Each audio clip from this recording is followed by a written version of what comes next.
आज हम लोग इस लेक्चर में बात करने वाले हैं क्वाड्रेटिक इक्वेशंस के बारे में। तो सबसे पहले तो हम लोग ये समझ लें कि क्वाड्रेटिक इक्वेशन से पहले ये पॉलिनोमियल इक्वेशन का एक टाइप है। तो सबसे पहले हम लोग बात करेंगे पॉलिनोमियल इक्वेशंस के बारे में। So first of all let's talk about polynomial equation. तो अगर हमारे पास एक पर्टिकुलर फॉर्म का इक्वेशन होता है उसको हम लोग पॉलिनोमियल इक्वेशन कहते हैं। तो वो फॉर्म कौन सा है, इसके लिए हम लोग कह सकते हैं a0 x raise to the power n plus a1 x raise to the power n minus 1 plus a2 x raise to the power n minus 2 plus so on plus an minus 1 x raise to the power 1, नहीं लिखने की ज़रूरत है 1, plus an that is equal to 0। ये जो एक particular form है किसी भी इक्वेशन का उसको हम लोग कहते हैं पॉलिनोमियल इक्वेशन। अभी इस फॉर्म में कुछ कंडीशंस भी आते हैं। सबसे पहला कंडीशन तो ये है कि a1 a2 so on an ये कॉन्स्टेंट्स हैं। So these are constants. n के बारे में n is a positive integer, so n must be any positive integer। और यहाँ पे एक एडिशनल बात मैं ये बताता चलूँ कि if a0 is not equal to 0 then polynomial equation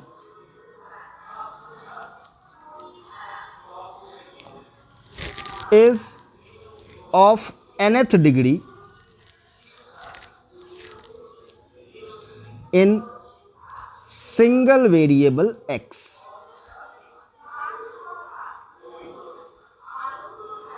तो that was the complete definition of a polynomial equation, जहाँ पे कि मैंने आपको बताया कि एक पर्टिकुलर फॉर्मेट है, एक पर्टिकुलर फॉर्म है। ये जो फॉर्म यहाँ पे आप देख रहे हैं a0 x raise to the power n से an तक, इसको सम करके हमने 0 के इक्वेट किया और कुछ कंडीशंस मैंने इसके ऊपर इम्पोज किए, जैसे कि a1 a2 a3 so on an these things must be constant.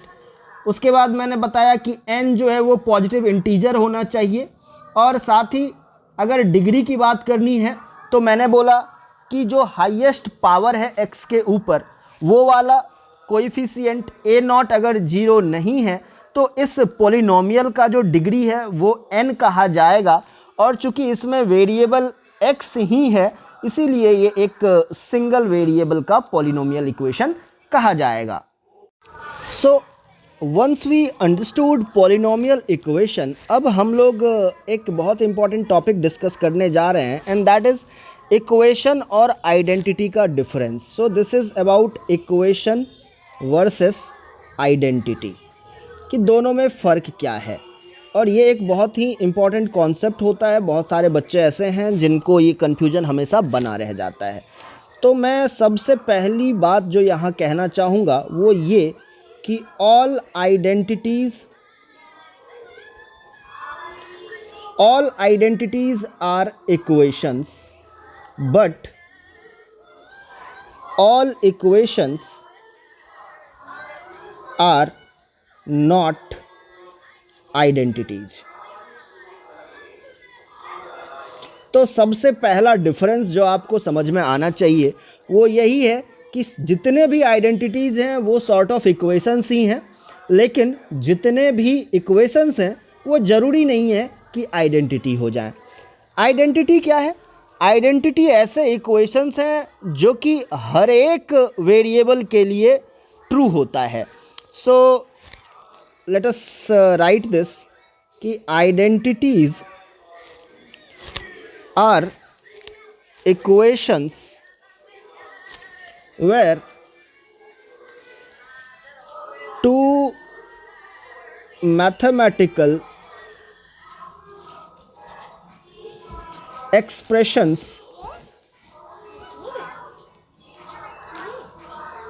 are equal for all permissible values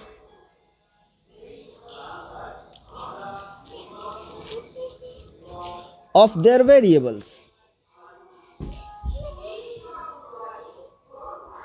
यानी कि मैथमेटिकल एक्सप्रेशंस में जितने भी वेरिएबल्स आए हैं उनकी जो भी परमिसिबल वैल्यूज है उन सभी वैल्यूज के लिए दो मैथमेटिकल एक्सप्रेशंस हमेशा सेम होंगे। जैसे एग्जाम्पल के तौर पे अगर मैं ये कहूँ कि x square minus y square is equal to x minus y into x plus y, अभी ये एक आइडेंटिटी कही जाएगी क्योंकि यहाँ पे आप x और y की कोई भी वैल्यू सेलेक्ट कर लें, ये LHS और RHS यानी कि ये जो दो मैथमेटिकल एक्सप्रेशंस हैं वो हमेशा ही सेम होंगे।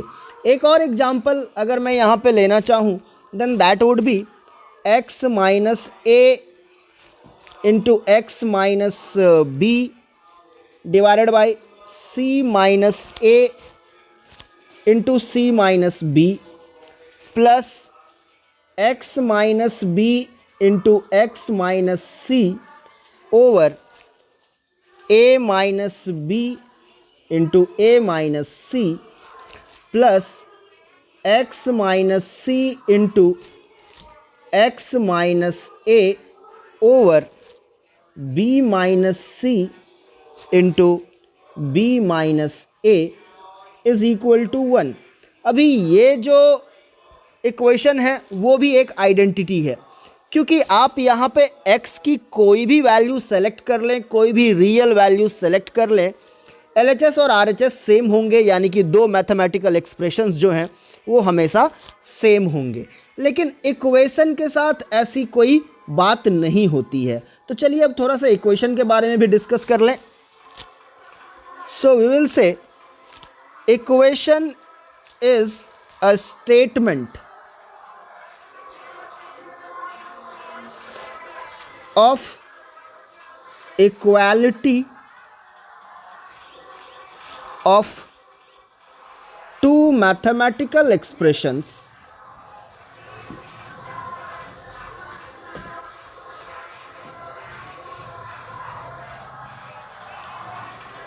for a few or single value of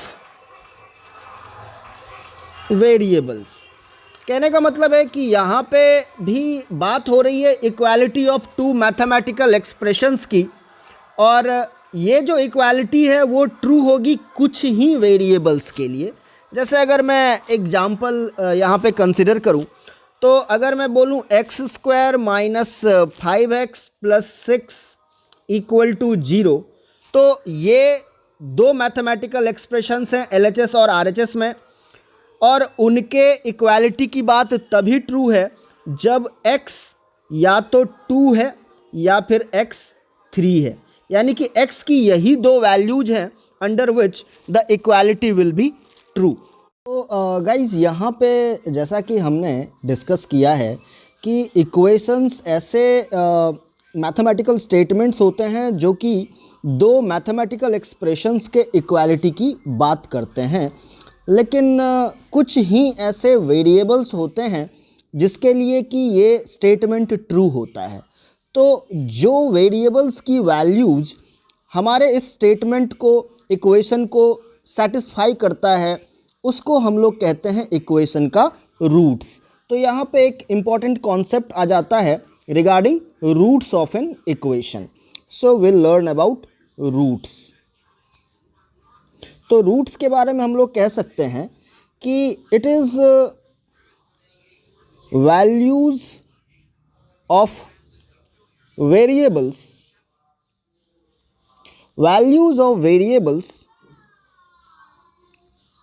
which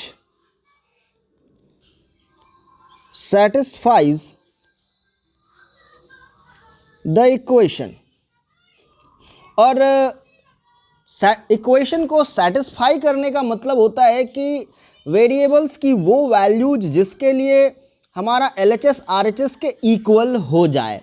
for example जब हमने बोला था कि x² minus 5x plus 6 equals 0, तो यहाँ पे x की दो ही ऐसी वैल्यूज हैं 2 एंड 3 जिसके लिए ये वैल्यू ये इक्वेशन सेटिस्फाई होगा। यानी कि x की जगह अगर हम लोग 2 या फिर 3 रखते हैं तो हमारा LHS RHS के इक्वल हो जाएगा।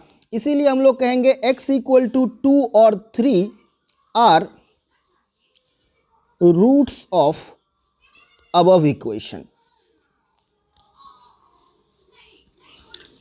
अब हम लोग जैसे कि पॉलिनोमियल इक्वेशंस को समझ चुके हैं और जैसा कि हमने बताया था कि क्वाड्रेटिक इक्वेशन जो है वो भी पॉलिनोमियल इक्वेशन का ही एक स्पेशल टाइप है। तो अभी हम लोग अपना जो डिस्कशन है वो एक्सक्लूसिवली क्वाड्रेटिक इक्वेशन की तरफ ले जाने वाले हैं और हम लोग अब यहाँ पे बात करेंगे क्वाड्रेटिक इक्वेशन की। So let's start with quadratic equation. तो चलिए बात करते हैं क्वाड्रेटिक इक्वेशन के बारे में। तो यहाँ पे एक सिंपल सा डेफिनेशन है कि अगर हमारे पास एक इक्वेशन है ax² plus bx plus c equals 0 where a is not equal to 0 and both a b c they all belongs to the set of real numbers, तो फिर हम इस इक्वेशन को क्वाड्रेटिक इक्वेशन कहते हैं। ये इक्वेशन ही अपना क्वाड्रेटिक इक्वेशन कहा जाएगा। कहने का मतलब ये है कि ax² plus bx plus c equals 0 के फॉर्मेट का इक्वेशन क्वाड्रेटिक इक्वेशन कहा जाता है। और इसके साथ ही हमें कुछ कंडीशंस मेंशन करने होंगे, जैसे कि a is not equal to 0 and a b c this must belong to the set of real numbers. तो कहने का मतलब है कि क्वाड्रेटिक इक्वेशन सेकेंड डिग्री का एक पॉलिनोमियल इक्वेशन है। So we can also understand it as second degree polynomial equation. जैसे कि फर्स्ट डिग्री का पॉलिनोमियल इक्वेशन जो है वो लीनियर इक्वेशन कहा जाता है। थर्ड डिग्री का पॉलिनोमियल इक्वेशन जो है वो क्यूबिक इक्वेशन कहा जाता है। अब अगर हम लोग क्वाड्रेटिक इक्वेशन के रूट्स के बारे में बात करें तो हम लोग ऐसे कह सकते हैं कि if alpha is a root of a quadratic equation ax² plus bx plus c equals 0, यानी कि अगर ax² plus bx plus c इस क्वाड्रेटिक इक्वेशन का एक रूट अल्फा है, तो हम लोग कह सकते हैं कि अगर मैं x की जगह अल्फा रखूँगा तो ये इक्वेशन सेटिस्फाई हो जाएगा, यानी कि LHS जो है वो RHS के बराबर हो जाएगा। आप इसको ऐसे समझ सकते हैं कि x की जगह अल्फ़ा अगर मैं रखता हूं तो I will get a alpha square plus b alpha plus c equals 0। तो क्वाड्रेटिक इक्वेशन के रूट का मतलब ये हो जाता है। अब अगर हम लोग रूट के लिए एक फॉर्मूले की बात करें तो हम लोग ये कह सकते हैं कि there are two roots of a quadratic equation. हमारे क्वाड्रेटिक इक्वेशन के दो रूट्स होते हैं, अल्फा एंड बीटा।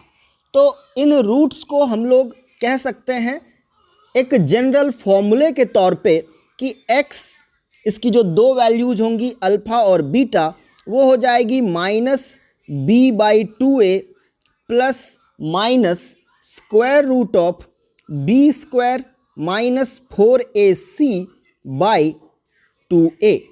अभी देखिए, अगर मैं यहाँ पे प्लस साइन यूज करता हूँ तो हमारे पास x की एक वैल्यू आएगी, इसके लिए हम लोग अल्फ़ा ऑब्टेन कर सकते हैं।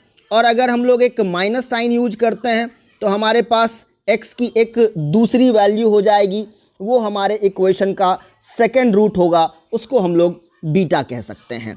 तो इस तरीके से हम लोग अल्फ़ा और बीटा के लिए ये फॉर्मूला यूज कर सकते हैं। अब अगर मैं ये कहूँ कि यहाँ पे जो स्क्वायर रूट के अंदर जो लिखा गया है square root of b square minus 4ac, तो लेट अस से अगर मैं बी स्क्वायर माइनस 4ac को एक नया नाम दे दूँ d, which is called discriminant, so it is known as discriminant. तो अगर डिस्क्रिमिनेंट की बात करें तो सेम फॉर्मूले को हम लोग इस फॉर्म में भी लिख सकते हैं कि x equals minus B by 2a plus minus square root of d by 2a। यानी कि यहाँ से हमारे पास दो रूट्स आ जाएंगे। आप इसको ऐसे कह सकते हैं कि एक अल्फ़ा हो जाएगा जो कि होगा minus B by 2a plus square root of d by 2a, और एक बीटा हो जाएगा सेकेंड रूट हमारे पास minus B by 2a minus square root of d by 2a। और d जो है वो हमारा डिस्क्रिमिनेंट कहलाता है, और उसकी वैल्यू जो है वो हमने पहले ही मेंशन कर रखी है कि डिस्क्रिमिनेंट की value B square minus 4ac के इक्वल होती है। तो that was about the roots. अब दो इम्पॉर्टेंट कॉन्सेप्ट आते हैं, एक है सम ऑफ द रूट्स और दूसरा है प्रोडक्ट ऑफ द रूट्स। तो चलिए उसके बारे में बात कर लेते हैं।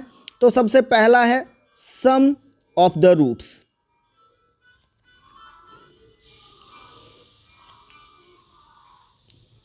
सम ऑफ द रूट्स कहने से हमारा मतलब अल्फा प्लस बीटा से है, which is minus B by A, और दूसरा है हमारे पास प्रोडक्ट ऑफ रूट्स से।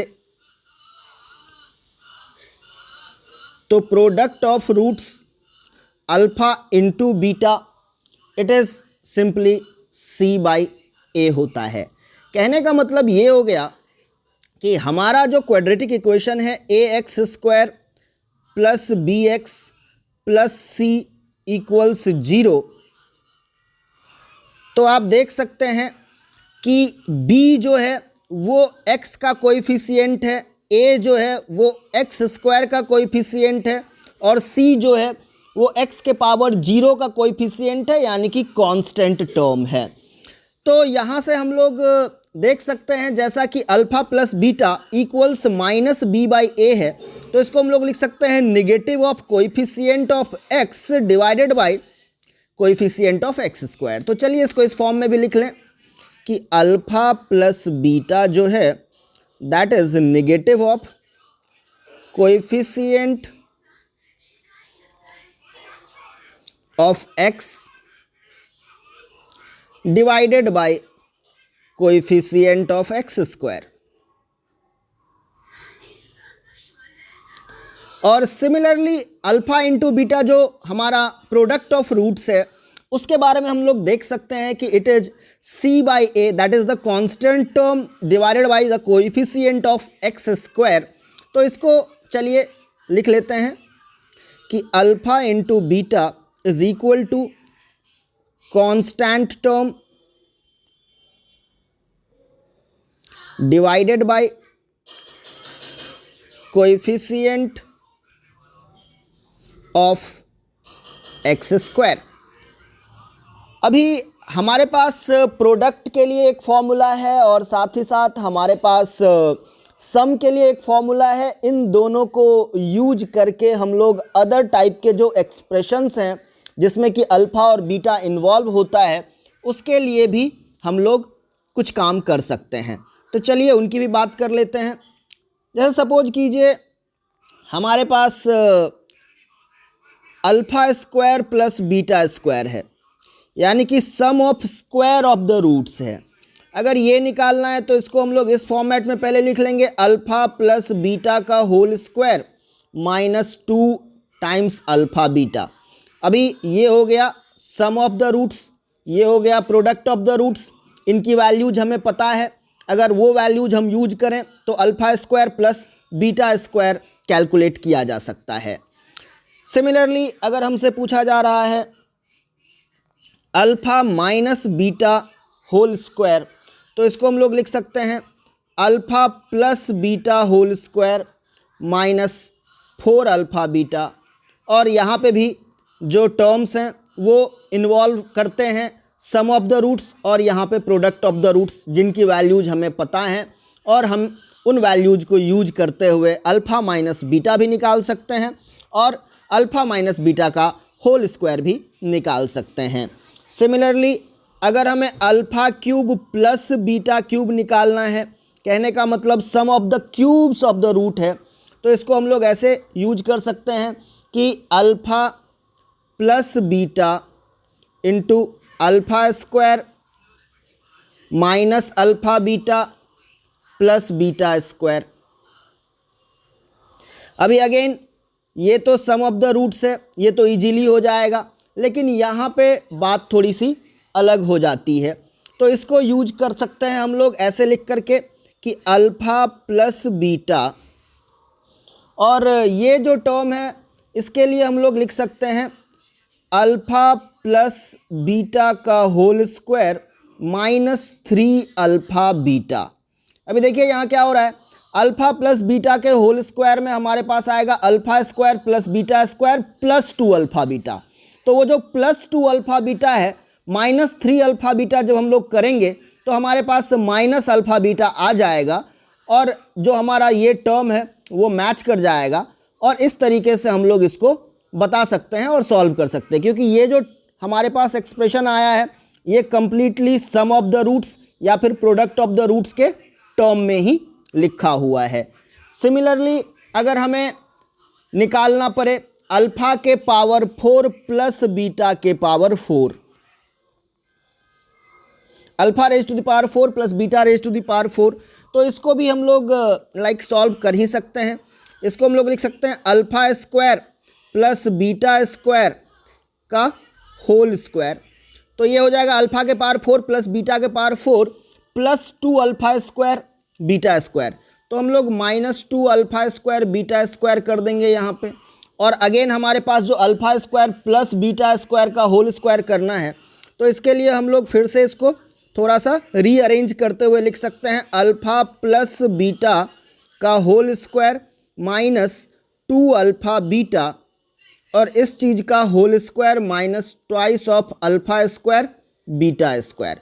तो अब जैसा कि आप देख सकते हैं टर्म टू टर्म कॉरेस्पॉन्ड कर रहा है, इस टर्म को हमने ये लिखा है, तो ऑब्वियस सी बात है alpha square plus beta square को हम लोग अल्फ़ा प्लस बीटा का whole square minus 2 alpha beta लिख सकते हैं।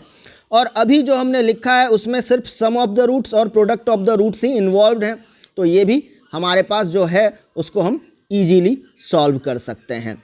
इसके बाद जो हमारे पास एक्सप्रेशन है वो ये भी हो सकता है कि alpha cube minus beta cube calculate करना पड़े, तो इसको हम लोग लिख सकते हैं alpha minus beta into alpha square plus beta square plus alpha beta. और ये जो अल्फ़ा माइनस बीटा है इसको हम लोग लिख सकते हैं square root of alpha plus beta का whole square minus 4 alpha beta. ये जो स्क्वायर रूट के अंदर में लिखा गया है वो अल्फ़ा माइनस बीटा के होल स्क्वायर का फॉर्मूला, अगर आप ध्यान दें तो अल्फ़ा माइनस बीटा का जो होल स्क्वायर हो जाएगा वो alpha square plus beta square minus 2 alpha beta होगा। और यहाँ पे जो लिखा है अल्फ़ा प्लस बीटा का होल स्क्वायर वो हो जाएगा alpha square plus beta square plus 2 alpha beta. जब हम लोग माइनस 4 अल्फ़ा बीटा करेंगे तो वापस माइनस 2 अल्फ़ा बीटा दे देगा, और इस तरीके से हमारे पास अल्फ़ा माइनस बीटा का होल स्क्वायर आ जाएगा। जब स्क्वायर रूट लेंगे तो वो अल्फ़ा माइनस बीटा बन जाएगा, और चूंकि स्क्वायर रूट ले रहे हैं इसलिए हमें यहाँ पे प्लस माइनस दोनों साइंस यूज करने चाहिए। और सिमिलरली हमारे पास यहाँ है alpha square plus beta square plus alpha beta, इसके लिए हम लोग लिख सकते हैं अल्फ़ा प्लस बीटा का होल स्क्वायर। यहाँ पे 2 अल्फ़ा बीटा आ चुका है, 1 अल्फ़ा बीटा को यहाँ से हटा देंगे, तो ये पूरा एक्सप्रेशन हो गया हमारे पास।